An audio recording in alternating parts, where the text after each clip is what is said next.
Alors voici la vidéo de correction de l'activité documentaire sur les titrages et les dosages. Alors tout d'abord, on vous demande dans quel domaine est-ce qu'on a besoin de réaliser des dosages. Alors ils sont extrêmement vastes et je ne vais pas tous les citer, mais notamment en médecine, en microbiologie par exemple, pour faire des dosages, pour faire vos analyses de sang. On dose certains éléments dans votre échantillon de sang. Dans l'agroalimentaire aussi, pour déterminer les compositions de certains aliments ou de certaines boissons. Pour ce qui est environnement, pour déterminer par exemple le taux de nitrate dans une rivière, etc. etc. Donc médecine, environnement, alimentation, les principaux domaines, mais il y en a énormément, on ne va pas tous les citer. Donc on vous dit ensuite qu'on réalise la mesure de la conductivité de différentes solutions de chlorure de sodium, dont on connaît les concentrations, et on obtient ce graphique.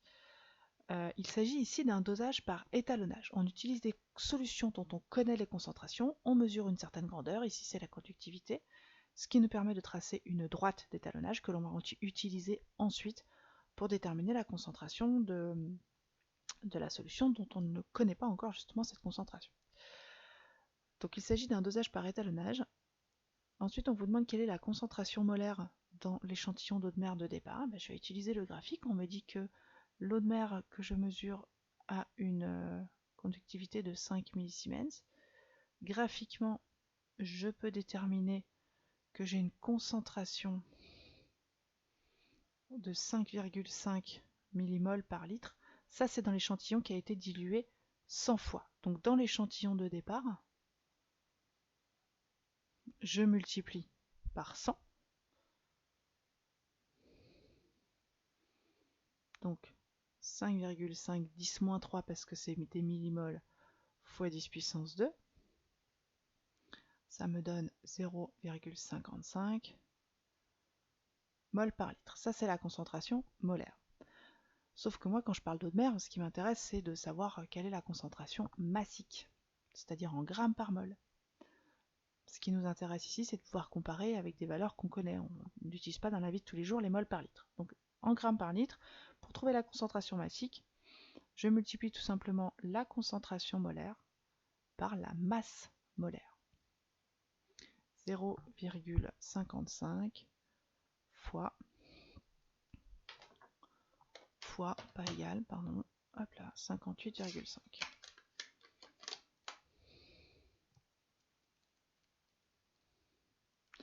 Ça me fait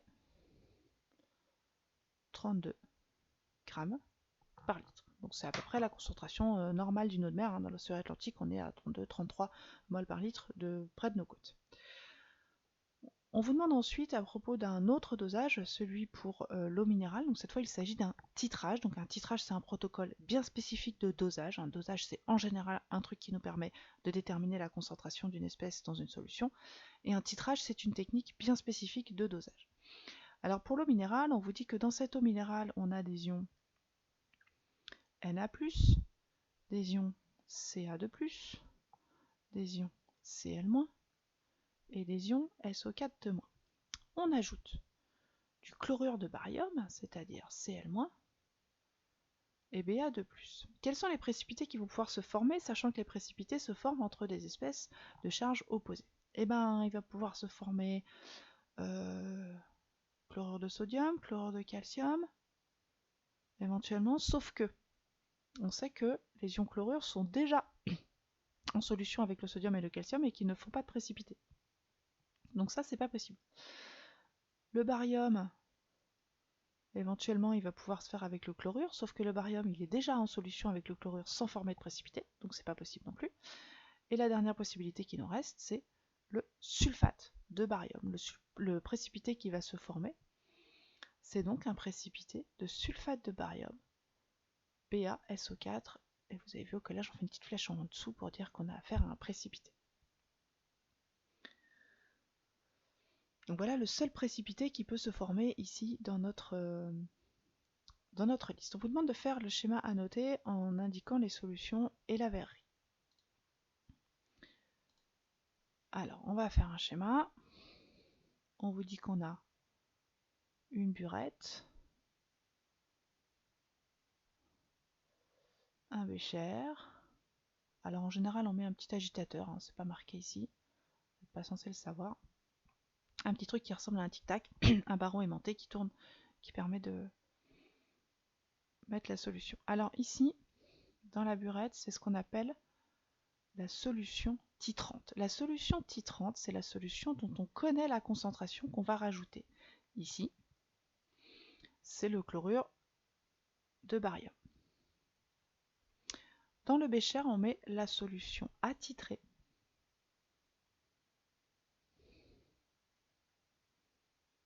En l'occurrence, ici, l'eau minérale. C'est-à-dire celle dont on ne connaît pas la concentration. Et on le fait toujours dans ce sens-là. Ça, c'est une burette. Ça, c'est un bécher.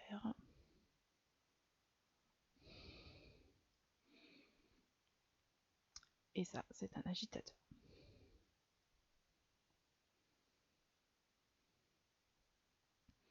On vous demande d'écrire l'équation chimique support du titrage, c'est-à-dire celle qui va avoir lieu quand on va verser les éléments les uns dans les autres. Donc on a vu que le barium n'allait pas réagir avec les ions chlorure parce qu'ils sont déjà en solution, que les autres ions de la solution ne vont pas réagir non plus. Les seuls qui vont réagir et former un précipité, ce sont les ions sulfate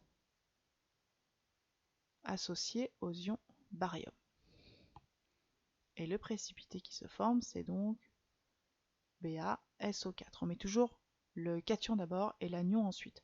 On a deux charges positives, deux charges négatives, donc on a bien un seul ion barium qui va réagir avec un seul ion sulfate,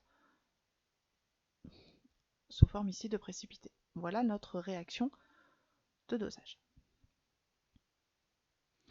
On vous demande quelles sont les relations entre les quantités de matière des réactifs à l'équivalence. Donc on reprécise cette notion d'équivalence. Là, l'équivalence, c'est l'état dans lequel on a ajouté suffisamment de solutions titrantes de façon à avoir annulé toute la solution attitrée.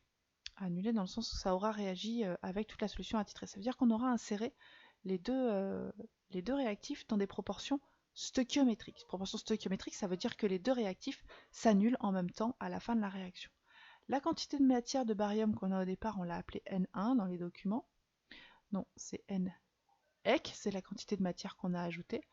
Et la quantité de matière de sulfate qu'on a au départ, c'est N1. Ici, on n'a rien. Arrivé à l'équivalence, on a donc ceci qui est égal à 0, mais également ceci qui est égal à 0, parce qu'on a ajouté les réactifs dans les proportions stoichiométriques, donc exactement les bonnes proportions de façon à ce qu'il ne reste plus aucun réactif. Donc ici, on a donc NEC égale Xmax, N1 qui est aussi égal à Xmax.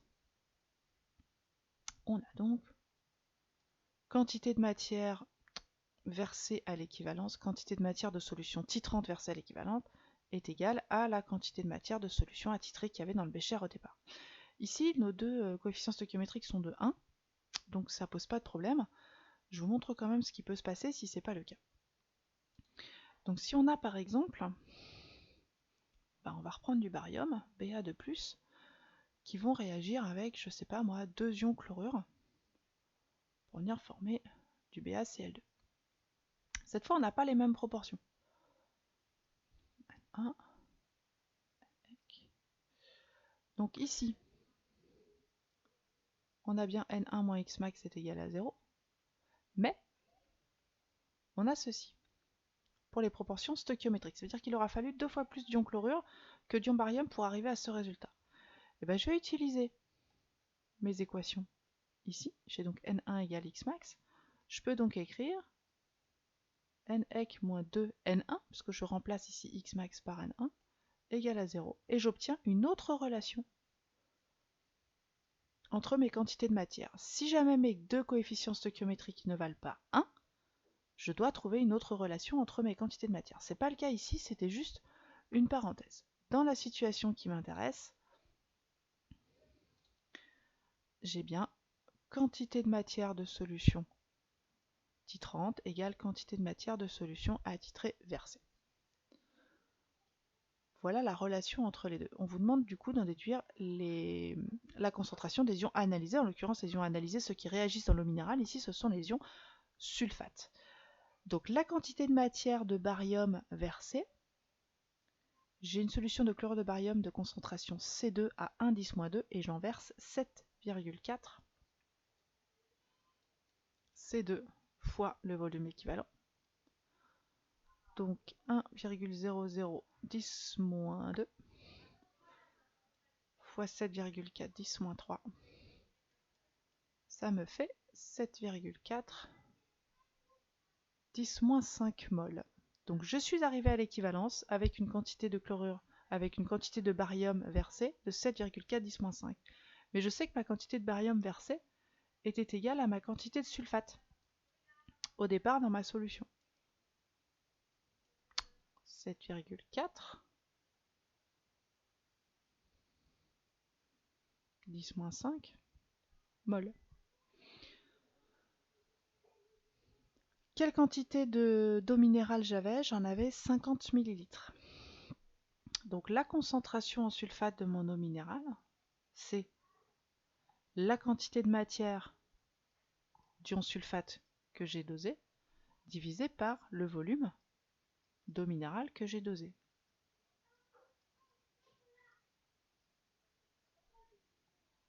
C'était 50 ml. Si je fais ce calcul,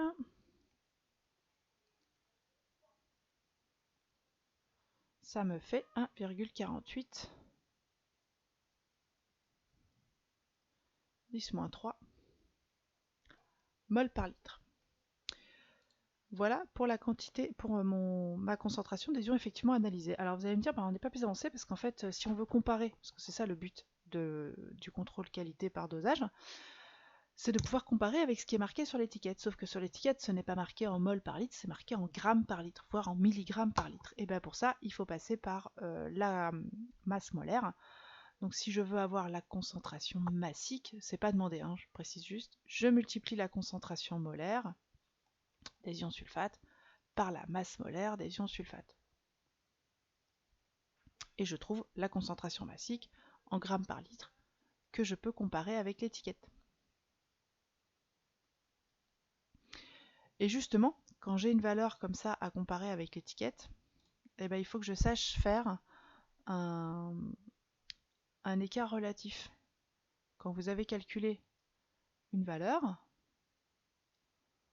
pour la comparer avec la valeur de l'étiquette, vous utilisez la valeur qui est marquée sur l'étiquette, vous utilisez la différence de valeur de l'étiquette et la valeur que vous avez vous mesurée ou calculée, vous divisez par la valeur de l'étiquette, et fois 100, et ça vous donne l'écart entre les deux. Voilà. Donc à vous après d'essayer d'analyser pourquoi est-ce qu'il y a un écart entre les deux. Est-ce que c'est parce que le fabricant a menti? Est-ce que c'est parce que vos calculs ou vos mesures n'étaient pas forcément précis? Voilà. Et enfin la dernière question, on vous dit dans un déboucheur d'évier, on trouve de l'hydroxyde de sodium que l'on peut doser, donc de l'hydroxyde de sodium, Na+, plus HO-, que l'on dose avec de l'acide chlorhydrique. Et on vous demande quelle est la réaction de dosage. La réaction de dosage ici, c'est la réaction classique entre un acide fort et une base forte. C'est celle-ci. Les ions Na+, et Cl- étant spectateurs, les ions HO- vont réagir totalement avec les ions H3O+, pour venir former deux molécules d'eau. Le support de titrage ici, c'est une réaction acide-base. C'est donc un titrage. On appelle ça un titrage acide-base.